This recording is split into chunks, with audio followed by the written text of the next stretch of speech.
we can get started. So I'll do a quick introduction, and then we can dive straight in. So I'm Annie Chen. I'm a board certified behavior analyst and a trauma-informed behavior coach. And I also address and utilize ACT, acceptance commitment therapy, and breath work in my work, as well as emotional resilience. So I'm going to hand it over to Maria to do a quick introduction, and then I'll kind of talk about what we'll review today. Hi, my name is Maria Ucan, and I am a board certified behavior analyst as well. I specialize in ACT, relational frame theory, and trauma. So those are my main things. Um, and we are gonna kind of like talk a little bit about that, and then we're gonna talk a little bit about kind of like what our personal experience has been in relation to that. Yeah, I think me and Maria definitely have definitely some things in common from our trauma history, and we'll definitely probably touch on that in today's session. But I think the theme and topic of what we're hoping to focus on is self-trust. And I think there's a lot that goes into self-trust. So we'll go into, how that's tied to complex PTSD, how we define complex PTSD. Marie's going to be defining that today. And just a little bit about our own personal lives and journey of how that shows up in everyday life. Yeah. So, Maria, do you want to go ahead? How would you define complex? Sure. Okay. So as I was doing kind of like the research, I did see there's three different definitions that I want to present. So one is the definition of trauma with utilizing those behavioral terms and just really taking into consideration ACT and the relational frame theory with this. So so really trauma establishes like new learning histories where neutral or safe cues have become conditioned aversive stimuli. So that neutral stimuli has then become this aversive stimuli. And to manage and to navigate this, avoidance and escape behaviors are negatively reinforced by relief from this distress. So that is talking about trauma. Now we also know that we have complex trauma, right? And that complex trauma is really establishing those broad stimulus and generalizing them, meaning that it is not just one stimuli that is actually triggering you or being aversive to you, but you have a whole setting and you have a whole broad perspective of life that is really keeping you in that unsafe space or in that unsafe environment, right? So, and then then the PTS, the complex PTSD is the diagnosis that we get from the DMS-5, right? And then that will just kind of define what are some of um those behaviors, those triggers, those things that actually show up when we are experiencing that unsafetiness in our environment and within ourselves.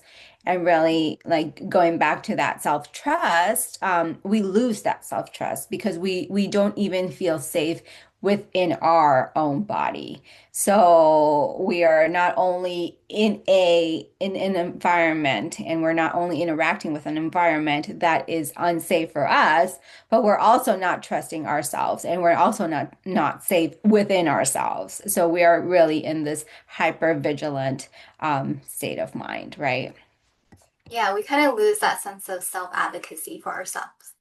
Yeah, yeah. And it gets very confusing, you know, that gets very, very confusing when you don't even know if what you're thinking is the safe thing to think or to Right. feel. Yeah. Yeah. So Yeah. less you lose that even sense of how to express it. How do I even advocate for myself? Yeah. I feel like I recall in my past where like because of our conditioned history, especially if it's mixed in with trauma, things that feel safe are actually not necessarily safe or healthy, right? And things that don't feel safe actually could be healthy and safe. But we're so confused with that when we experience trauma. Yeah, it's very confusing and something that happened to me not long ago. I was talking to these group of friends and they were just talking kind of like about community, right? And and then I thought like they were just kind of helping me out and they're like, yeah, don't worry, you don't have to do that. We'll take care of this. You can take care of that, whatever it was. And then I thought I had that moment of like, oh my gosh, like this is not my sense of community. Like this has never been my sense of community of we're gonna help each other out. My sense of community was so distortioned into where we are fighting for our, for our needs. We are trying to win or we're comparing ourselves where this is it's kind of like that battle environment. It's kind of like a Yeah. battle. It's Like not Hunger Games. yes.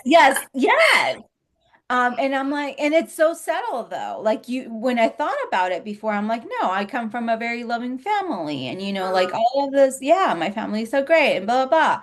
And then I realized, wait, no, that's not exactly what was happening because um, I can't feel safe. I can't express what my needs and wants are because when I do, then the environment becomes unsafe. yeah. So that made me think that community was unsafe, right? Because that learning history. Yeah. So, okay, I have a question. When did you notice or realize that that wasn't a safe type of community you wanted? So it came very apparent when things started become like physically unsafe.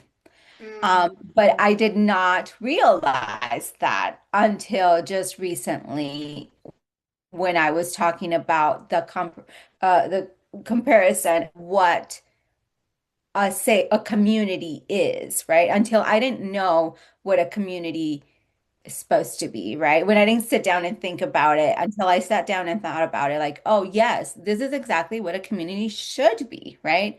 It mm, just wasn't presented to me in that way.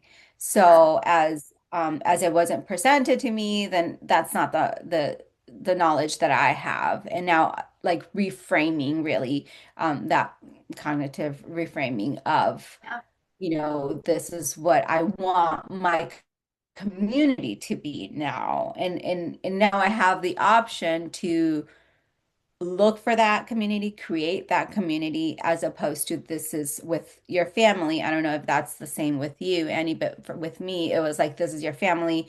You kind of like were born in this family and you're sticking to it all forever and ever, no matter what happens, right? yeah, Um, and so yeah, so that like feeling that that is my community and my family is always looking out for my best interest, that was my community. That was my sense of community. But everything that happened was not happening in the best of my interest, right? So then that was also distortioned.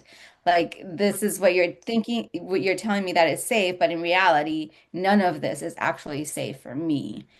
yeah. So, Yeah, it yeah. kind of sounds like because you're offered, it's like how we offer replacement behaviors, right, to our clients. Like, Mhm. oh, Mhm. you're offered alternative ways of defining community. And Mhm. now your eyes are open like a behavior cusp, like, oh, maybe this is not what community actually is. And you can now choose to engage in a different way or different approach. Mhm. Yeah. Yeah. And you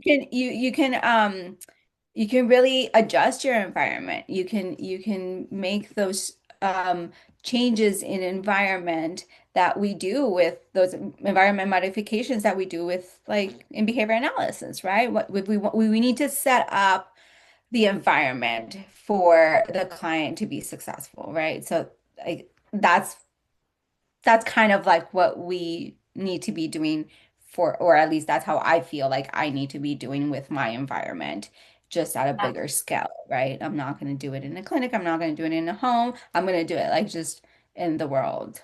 Yeah, I think that really is so tied to self-trust because I feel like I don't think we really had an option or choice when we growing up, right? You grow up with whatever is modeled to you, whatever is shown to you, whatever you experience. That is your upbringing. But then you realize like, oh, like now I have a choice, or now I'm seeing other forms of community being modeled, for example.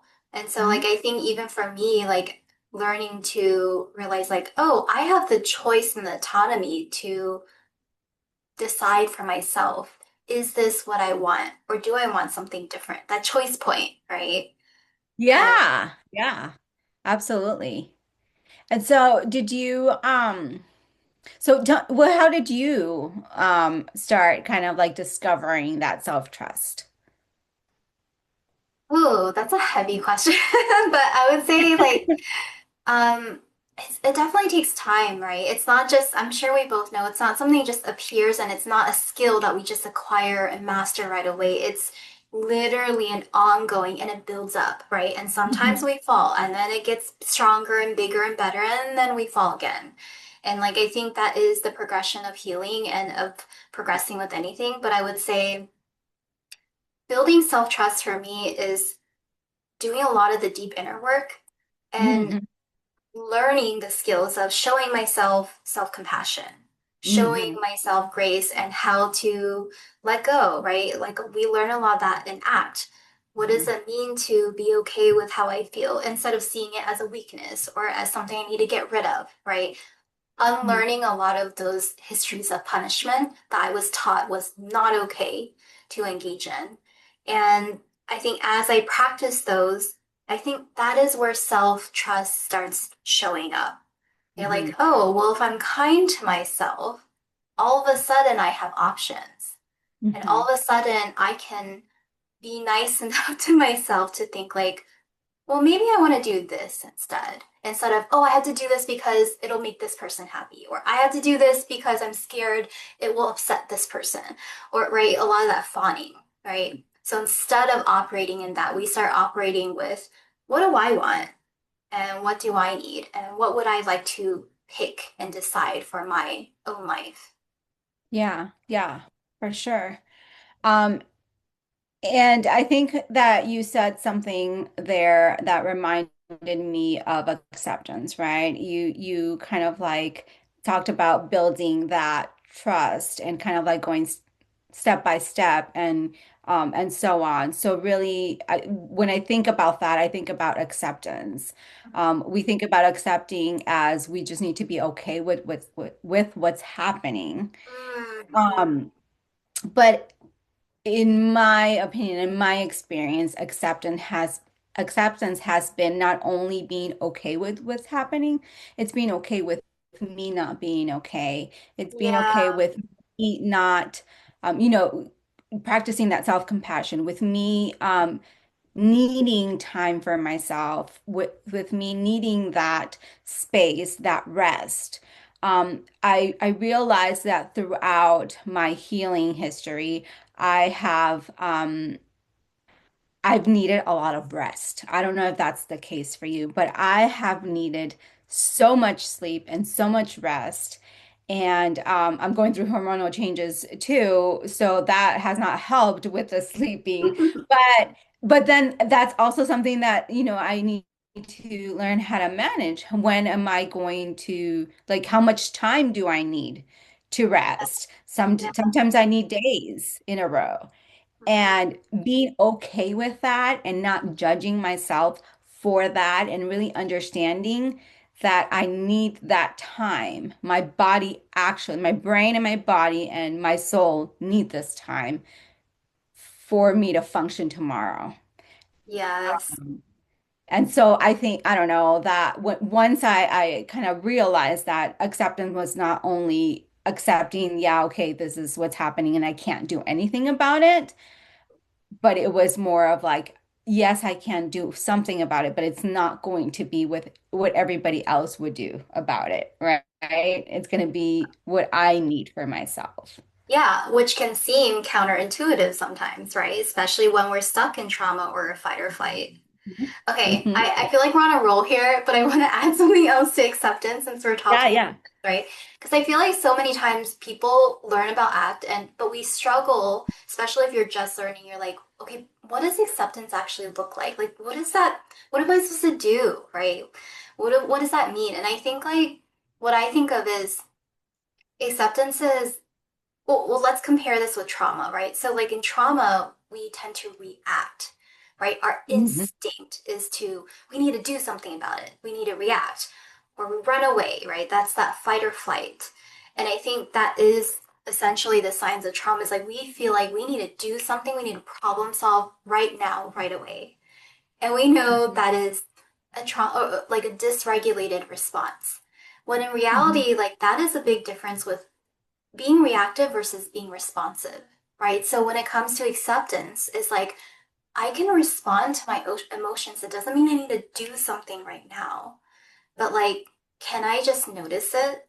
Can I be curious about it? And can I care for it? That is doing something. But we're just not being reactive to it, right? And kind of like you said, caring could look like determining like I need to rest. What does that rest look like? What does that look like measurably? Or it could be something Hmm. else, right? It could be like I need a hug from somebody or I need to hug myself because I don't, have anyone to hug me. And I think so much of that goes into like acceptance of like, yeah, it's okay to feel this way and simply Hmm. acknowledging that and just processing it and being curious. Yeah, I think curiosity is key here. I think when I started to look at what was happening to me and within me, and I started asking questions like, why is this happening to me, right? Like kind of like really processing those emotions and being aware, self-aware of that awareness of like, okay, what literally using my five sense, right? Like what am I feeling? What am I thinking? Um, what am I even smells or anything like that, taste, anything, using my five sense. When I started really using those to identify what was I feeling, and really I started using that and doing that more to define what safety was for me because um I was not sure what safety was for me. I didn't know. I felt unsafe, but I didn't know why I was feeling unsafe, and I didn't know what safe looked like. Because I would ask myself, what does safety look like? What do I need to feel safe right now? As you said, right? Like a hug or anything. All of those things, like until I became curious about what do I need to feel safe, Yeah. was that I was able to kind of like um move a little bit forward, take forward steps too. Yeah. So, how I would don't you know. define What's your safety now? experience with that? Oh, sorry, I realized Okay, you how asked do the I same define? question. No, no, no. Go ahead. Okay, so how would I define safety here? Um, so that's a hard one to put, but I think let me think about it. So I would think that my safety is correlated with my intuition. So Mm, really finding and following that internal in sense, right? That little voice. And I had a really hard time. I kind of came to the conclusion that that's what it was for me. But I also had a really hard time following that voice due to the previous experiences, right? Due to the triggers and the trauma responses.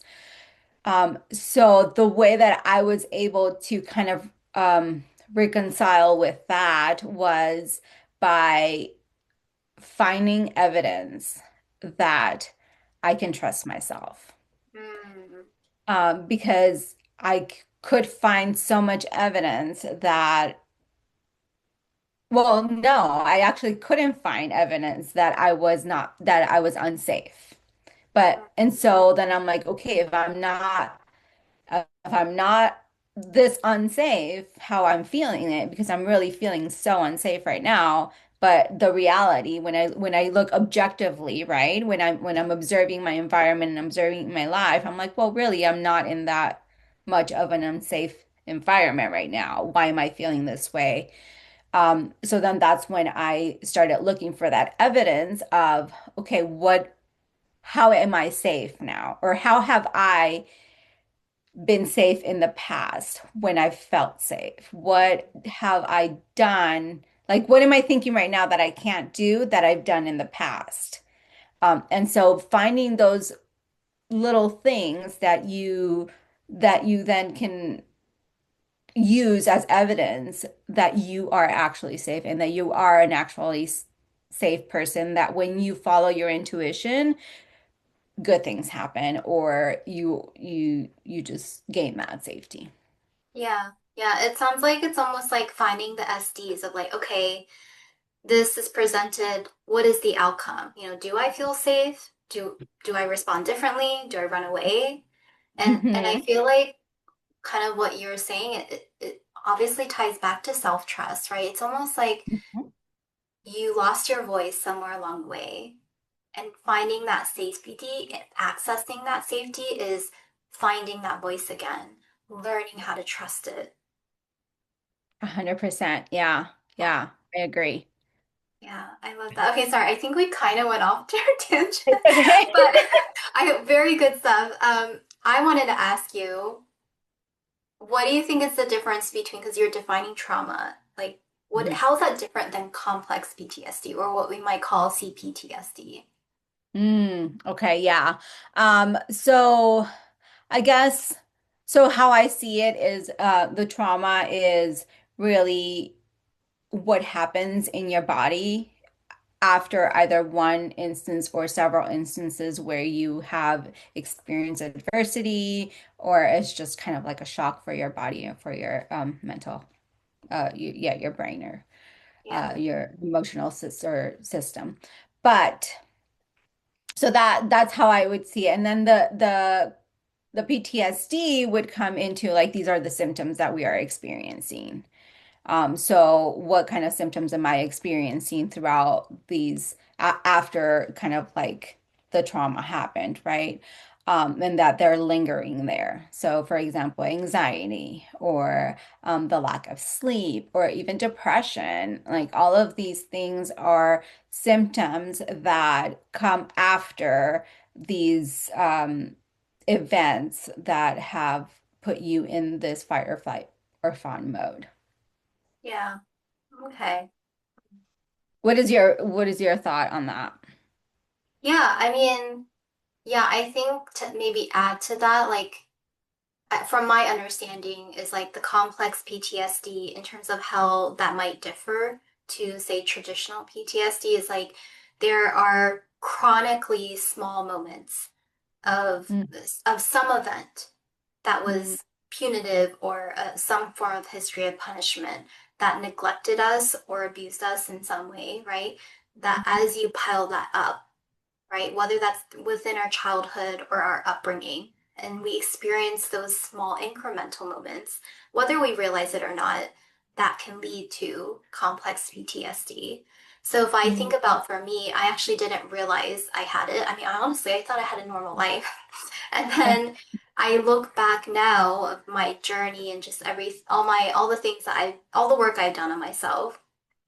A small example would be emotional neglect, right? That I experienced all the time, chronically. I mean, on top of other things like emotional abuse, verbal abuse, but like it's those little things, right? And it doesn't need to be visible. I think that's why you hear like what's it like mhm, they use metaphorically like an elephant, right? The mhm, invisible elephant, because it's not always obvious. But that emotional neglect and ignoring my emotions when I was a child, right, from my caregiver has had tremendous impact on my mhm. symptoms and my ability to thrive or in my interpersonal skills as an adult, right? And it not getting that need met. to me, like that neglect was really what creates kind of these chronic symptoms that I have now as an adult. Hmm. Yeah, yeah, for sure. Okay. Yeah, that self-doubt, I think, for me has been like self-doubt and shame and guilt, right? So all of that has really shown up for me. Um, Feeling stuck, like I am not where I'm supposed to be, that imposter syndrome. Um, has shown up once, every time, and it just kind of like shows up consistently. And as you said, if you don't have, I think it's very similar with me too, with that lack of understanding from our caregivers or the lack of um support, maybe. I don't know how to put it. But yes, I think for me there was a lot of self-doubt, that neglect, that I don't I it's hard for me to say that I was emotionally neglected, because I feel like I kind of had the hugs. I had the attention, but it's weird. It wasn't, I don't know. It wasn't what I needed, I guess. I don't know. There were other things that were, I had that, but there were other things that were hurting me more than just Mm. having that safe space. I don't know if that makes any sense, but that's how I feel like it happened for me. Yeah, no, I think that makes complete sense. And plus, like when it comes to emotions, like it's not just physical affection, right? We know it's like how the person responds safely in response to your big behaviors as a child, the small behaviors, but especially the big ones, right? Like, do they try to, like, oh, you're fine, it's okay, right? Like, there's so many ways to respond, and that's where it gets kind of tricky and dangerous, right? If they don't, a lot of, I think of my immigrant parents, like, they don't know how to respond emotionally. That was not something they're thinking of as immigrants, right? So, yeah. Yeah, I was gonna say, if there are not, if our caregivers weren't emotionally regulated or emotionally like literate, even like they didn't know, right? It's Yeah, hard to kind of go back and say, hey, you didn't know, and this is what happened. right. Um, but at the same time, I think it is a responsibility for them to acknowledge that, which in my case, that's not even close to ever happening, which is, Mm, I just think it's kind of like the norm. This is not going to happen. So we are responsible now to deal with this and to overcome these things, and um, to really, again, modify our environment, build our community, really setting down those boundaries. And when I think about it, I think boundaries are very, very important because we lacked those boundaries. That's why, or at least I lacked those boundaries. And that's why I ended up in the situation that I ended up, because I could have set those boundaries um, long time ago. Well, one, I didn't know yeah. that I needed those boundaries. Again, we were in a safe space, right?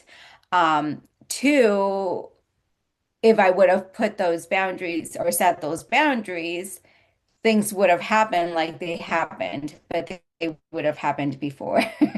Like that's kind of like what led to the bound to, like, for me, that's what led for things to hit the fan and really um kind of go through the whole ugly thing. Yeah. Really voicing and really being like setting those boundaries, realizing that. But again, I didn't know. I didn't know that I could set those boundaries even. That was not even part of my repertoire. Like, what Yeah. are boundaries, literally? Yeah. So yeah, I don't know if you had the same experience with setting boundaries, but Yeah. No, 100%.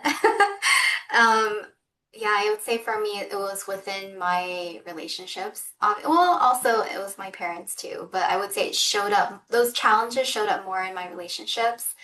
And also, I would note, like, I'm sure for both of us, like, this was also part of building self-trust, right? Because I was thinking about, like, what are the tools so that we can offer viewers, like, tools, like, this was part of it, is like realizing, oh, I wasn't setting boundaries. Like, what are boundaries? Like, what does that even look like? What are healthy boundaries, right? Because being like, I'm not going to do this is not a boundary, right? yeah. It's looking out for yourself, requesting that need that you have, which again goes back to trusting yourself, trusting that you care for yourself enough to request those and to be able to surpass the whole guilt and shame of like, oh, what if I upset them?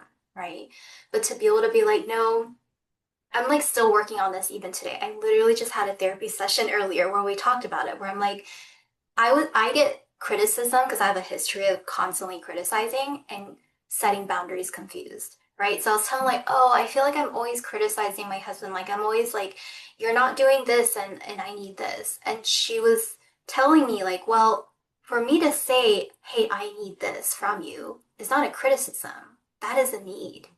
That is me literally advocating for myself, hopefully making our relationship and marriage better and problem solving because I'm able to speak up and create a better dynamic, right? So I'm like, oh, right. That is Yeah. me setting a boundary. Yeah, it's funny that you say that because I do that with my husband a lot, and I've done it for like a really long time. I never did it with my immediate family, but I did it with my husband. So, but that was something that I come and I'm like, okay, this is what I need. And before he would tell me like, um, well, you're just like so direct and you are just expecting me to do this and for you, like kind of like Yeah. you kind of got him. Being demanding. Yeah, I'm being Yes. demanding, right? Yes. And then not until he realized, like, oh no, these are actually your needs. But it's funny that you say that because I would be very demanding on that. Like, I need this to happen, and I need to happen right now. And you're either on or you're out. Like that was my thing. Like that was my clear boundary, basically.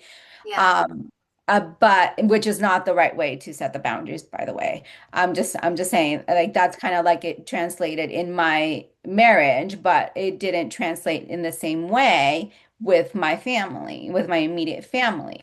So, and they were happening simultaneously. So that's also something to, I don't know, to be aware of, right? Like who are you setting the boundaries with too? It might not be the person that is actually hurting you that you're setting the boundaries with. And that was very true for me, that I knew how to set boundaries apparently, but I didn't know where to set the boundaries. Yeah, and it's like with every group or niche or context, right? Like whether that's family or partner, it is going to look different. And it's a whole completely different history of punishment or history in general. Like I think about very similar. So the way me and my husband's marriage started was I was very passive and appeasing. And as I started working on myself and improving my mental health, I obviously started speaking up. And because he's not used to that, right? The way our relationship conditioned and dynamic was he says this, I say, okay. Oh, right. And he wasn't used to me being like, no, I don't want that. Right. So that in itself was like, I had to literally recondition our relationship, which is Mhm. quite hard because I saw the extinction burst within him. Right? He would get upset. He would say I'm demanding. He would say I'm being XYZ. And I'm like, no, I know this is new for you, but this is me speaking up. This is me watching out for myself. And that was a very interesting dynamic. But then with my parents, right? The difference is with our parents, we have almost less control of how they're going to respond to our boundary, Oh right? So yeah. with our marriage, we're like, okay, we know we're going to work on it. We know that to some degree our partner is going to invest to try Sure. to at least understand us. With our parents, it's like we could set that loving boundary and it will not be well received, right? And we have to be prepared for that. Yeah, yeah, absolutely. Because again, they think that we are there unconditionally, right? Because we're going to be there forever because we're blood related. That's that's just Right, it. That's just we are blood related. You can't stop talking to your mom. You can't stop talking to your sibling. You can't stop talking to your dad. Like, but yes, you can if you're hurting me. If I'm telling you what you are doing is hurting me, right. and you say that you have that same unconditional love for me, then you should be worried about how I am, what I need, and how you could help me.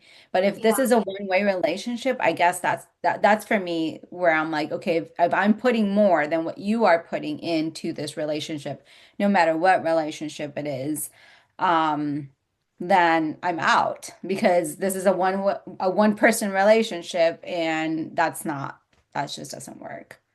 yeah, yeah. I want to add more to that, but I also don't want to go off topic. Yeah. But I was going to say with that, you mentioned something about, you're in the context, depending on the context that you are, and that's Right. self-context. That Mhm. is exactly what it means, right? You are this person, but you are behaving in different ways in different environments.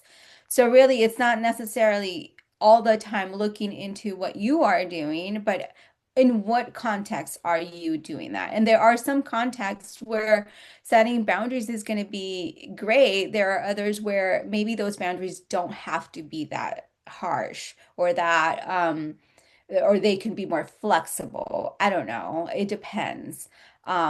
And that's something I really liked about boundary setting. And I'm going to share that because that's a really good tool that I love. I really liked. I don't know if you're familiar with the book Boundaries, and it is by Melissa. Yeah, I think she Urban. has multiple, right? And She has multiple, yeah, yes, yeah, but this, yeah, she's the whole yeah, 30 girl. But I really loved how she explained, boundaries as green, yellow, and red, kind of like the stop light, right? yeah, um, the traffic lights that you see. So you start with a green boundary, right? Like, mhm, hey, I may not, I can't go today. And it's like, okay. Or if let's say, I don't know, that's not a good boundary to set. Let's say, you are my friend and you just kind of like swing by my house all the time and I'm usually busy, right? So my green boundary is like, okay, well, hey, maybe next time can you please call me, right? That's one that's a green boundary. Now, if you do it again, then probably, and you're gonna stop by and you're not gonna call me, then probably my yellow boundaries, I'm not gonna open the door anymore when you stop by without calling me, right? And then the yeah, red boundary is like, definitely, you know what, we're not friends anymore, or I will only see you for Christmas, or I only see yeah, you for your birthday, or things like yeah, that. So when I heard that concept of boundary setting, it made so much sense to me. yeah. Yeah. So Yeah, I I love like how she broke it, or how you're sharing, like how she broke it up into it. different colors or levels, right? Because you're right, like, again, depending on context and who it's said to, we kind of need to gauge how it's communicated. And it's funny when you were sharing the green boundary, it reminded me of contingency plans with an ABA, right? It's like Ah, we review, like, okay, if we do this, this is going to happen. mhm. This is the natural consequence. It's not a punishment because we're communicating it ahead of time. It's a Right. boundary, right? It's Yeah. a set of rules in some degree, right? Yeah. Yeah. Yeah. But we're coming to this agreement too. Yeah, We're agreeing to this is how we want our relationship to be. right. Yeah. Well, I love that. Okay. So I know we've talked about some tools of like things we've implemented. I don't know if we want to talk more on safety and self-trust. Do we want to dive more into trauma? I think we only have like 10 minutes left. Or we want to Yeah. just talk about like how we navigated some of the tools that we've used. Yeah. Yeah. Do you want to start? Or do you want me to start? Um, you can start. I Okay. need more time to think. Okay, sure. I think one other tool, and you mentioned this tool in the past, is self-compassion too.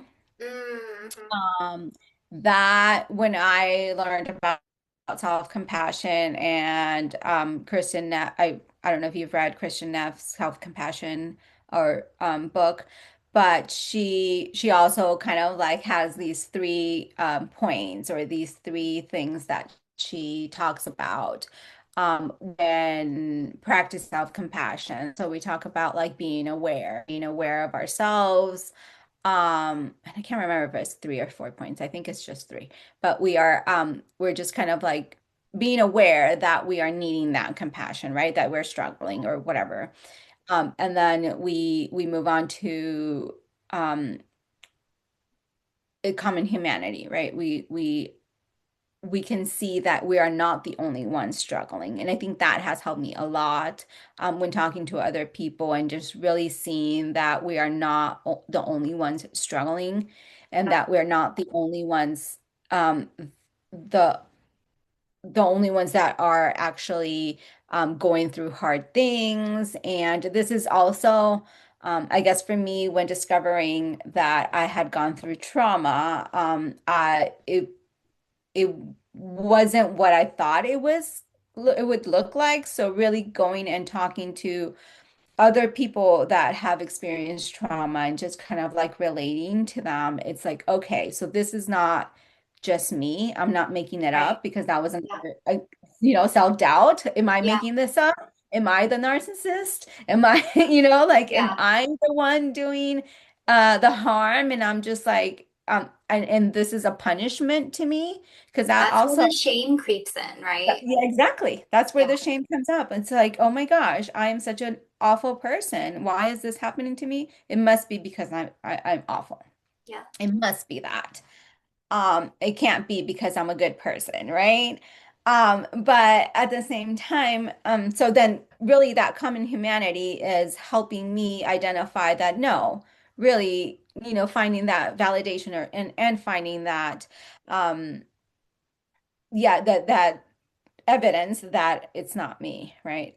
Yeah. We're all in this. And then being kind too, being kind to ourselves. So when I thought about that, how she explains it in her book is how what would you tell your best friend or what would you tell your best friend to do in this situation? If your best friend was telling you or your loved one was telling you, this is what's happening to me, how would you respond to that?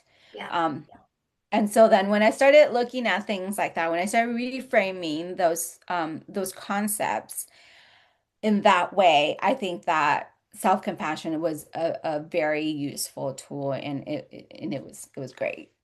Yeah. For those who might listen later, what book are you referring to?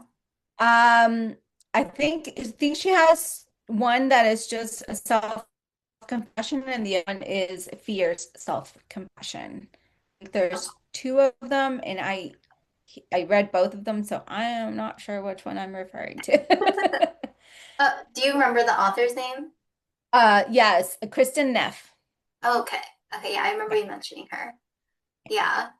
Yeah, I 100% agree with everything you shared that those are skills that I've had to learn, skill repertoires that I've had to literally learn completely new. Um, Mhm. I think to add to that, kind of maybe just from my own experience as well, like, yeah, honestly, you kind of said it, but like, yes, community, right? Like, I think like healing is collective, it is not individual. So, but I think when we are stuck Mhm. in trauma, we're stuck in chronic dysregulation, we think that it's individual. Because I know, like, when I'm sad or really, back then, I'm like, when I'm sad, like, I don't want to talk to anyone. I don't want to go out. I don't want to socialize. I don't want to reach out and ask for help, right? That's kind of like our survival automatic instincts of like, don't talk to me, I don't need anyone. But we know, especially Mhm. based off research, it's actually the complete opposite. And that is Yeah. self-compassion, like you said, right? That is an act of self-compassion. And also, like, that second part you're adding about like how we talk to each other or how we like converse in general and being kind. Like I know for me, in my work with my clients, I always call it the Jekyll and Hyde or the Ben and Hulk, where it's like we're always gonna have certain parts of our voice. I call it the bully of like, you're Mhm. worthless, like why did you do that? What were you thinking? Like it's never gonna Yeah. happen, right? But then we had to remember there's a caregiver voice. There's someone who's actually caring, and we can actually say those things for ourselves. So sometimes I'll like say something really mean to myself, and I sound crazy, but I'll like say another kind, like, Annie, that's not true, right? I'm saying this in my head, I'm not saying it out loud, but I'm Yeah, like, Annie, yeah. that is not true. Like, you're really kind, and you had it really, really hard today. Like, you deserve to rest, right? Mhm. Like, I literally have to be kind to myself internally, practice those private events. Yeah. And that now you say that the those private events and that voice is really it's kind of like that internal battle Mm, within ourselves that is yeah, always going to be there. Um and so yeah, so what I try to do with that is yes, obviously, kind of like contradict and find that evidence of like, no, you're just saying this right. because, as you said, you had a hard day, or I try to look and see what happened, like what Mhm. happened today, right? Um, and once I see what happened today, I can go back and be like, okay, well, maybe I do need extra rest. I don't know. Yesterday, for Right. example, I don't know. I ended my day until like 6 p.m. or something like that. Yeah. Or and then but I started it also very early. So I'm like, okay, this and I didn't get enough rest over the weekend.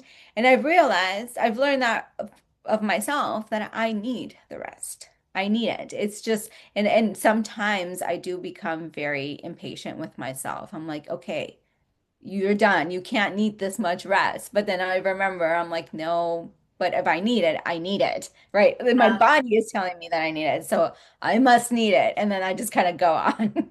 Yeah. You're trusting your instincts, right? hmm Because like, yeah, everyone's like maybe this person doesn't need as much rest, but hmm you're not that person, right? Exactly. Exactly. And Yeah. that's going to be very hard to come to terms with. Just Yeah. no, like you can't not comparing yourself because obviously Yeah. that's what I grew up with. Like you should be like this person, you should be like that person. Look at this person. But then again, going back to that common humanity, it's like, oh, but yeah, that person must have other things going on. And they might be able to do this, but they might not be able to do other things that I am able to do in a different way. Like not better, not worse, just differently. And like really coming to terms to that has been, and it still is very hard for me because I still find myself, with that internal dialogue. Yeah. Yeah. I agree. It's an ongoing process. I was thinking as you're sharing, like, if we just created our own individual BIPs, like, because like when we do with clients, right, we know we have to individualize it. We know that their history Yeah. matters and how we make those tools or what tools we offer. And like, if we could just apply that to ourselves, Yeah. yeah, that would be great. Yeah, and I think we are. I think we are. It's just not written in a document, but I think Right. Yeah. we are slowly gathering these tools and putting them together and using them, as I said, self as context, right? We Yeah. use them in one place, we maybe put them away and we use them in a different place. We might use a combination of things. Hmm. Yeah. Yeah. Yeah. Okay, well, let me see the time. So, wow, it went by so fast. Oh, wow. Yeah. Yeah, I'm thinking maybe we can end today if each of us share maybe like what is one tip or one lesson that we've learned within safety and self-trust, since that was kind of our theme, considering we've been through trauma ourselves, but like maybe what is like a lesson or a tip that we want to offer to anyone listening? Okay. Um, I know I totally threw that out. I'm like, well, now I Yeah. need to think about it. I need to think of it. Okay. So I guess I don't know if it's a lesson or it's just kind of like how I'm just feeling lately is um one of the things that I kind of did not long or initially at the beginning of last year was really trying to reconcile with my inner child, right? Like really because I realized not only because the research says it, but I also experienced it that when I am going through these trauma responses, I am feeling them from my child. Like this is my child actually um, responding to those things, right? This is my inner child. This is me when I was whatever age I was when something similar happened. Yeah. And so, with that being said, like I guess that judgment too comes along with it, right? Why am I behaving in this way if I am an adult and I have tools and now I should be able to do it differently? So I think if there's anything you can take from this is take your time. It is on your time, on your terms. As we were just saying, we can't compare ourselves to other people. I sometimes feel like, why me? And that's also valid. Again, I want to not judge anything that I am telling myself either because it is valid. And if it's showing up, it's because there is a reason why it's showing up. Yeah. And really not pushing it away, but being curious about why is this showing up? And if I can be curious with that, then I'm going to have a lot more answers and I'm going to be able to um, diffuse from that a lot Mm, easier. yeah. I love that. I'm like, I don't even know how to follow up from that. Like, I think you basically said everything I would have shared as well.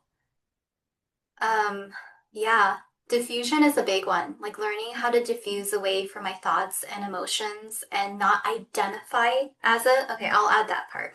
So for I think Yeah. the self-trust and safety is like being able, when we say diffuse, right, is separating yourself, right? Where your thoughts and emotions are not who you are. That's not your core, it's not your identity. And to remember that, like anything that comes up, any thought or emotion is temporary and fleeting. Easier said than done, right? We can say this, but to actually believe it and to know how to apply it is really hard. And I would say for me, the biggest thing, and I'm still doing this, it's a skill that I'm constantly trying to refine, is taking everything as data, right? So Mhm. as a Mhm. behavior analyst, if you're in the ABA field, we know like, okay, we take data for what? For Mhm. feedback, to tell us what direction to go, to tell us, do we need to scale back? Can we, push this more, right? It's giving us more information. And I think I really try to use that to my advantage of like, okay, well, I'm a behavior analyst. I look at data all day and I assess it. Can I do that for myself instead of judge, like you said, right? Like instead of being like, why is this happening? Like I should be doing this, right? Being very judgmental is like, oh, like you said, curiosity, interesting. I just made that statement. I just blew up at my husband. I just blew Mhm. up at my kid. Whew. Yeah, that was not okay. But what was going on? What was I Mhm. feeling or what am I feeling currently? What is going on in my body? What is my fear? Right? Mhm. So again, going back to act, like you said, like just simply noticing like what is going on with me, not even how could I do better, but just like how Yeah. can I care for myself right now? Yeah. What do I need? What is my body telling me that it needs? Yeah. Yeah. All I love right. that. That was amazing. I'm gonna end the recording right now. All right.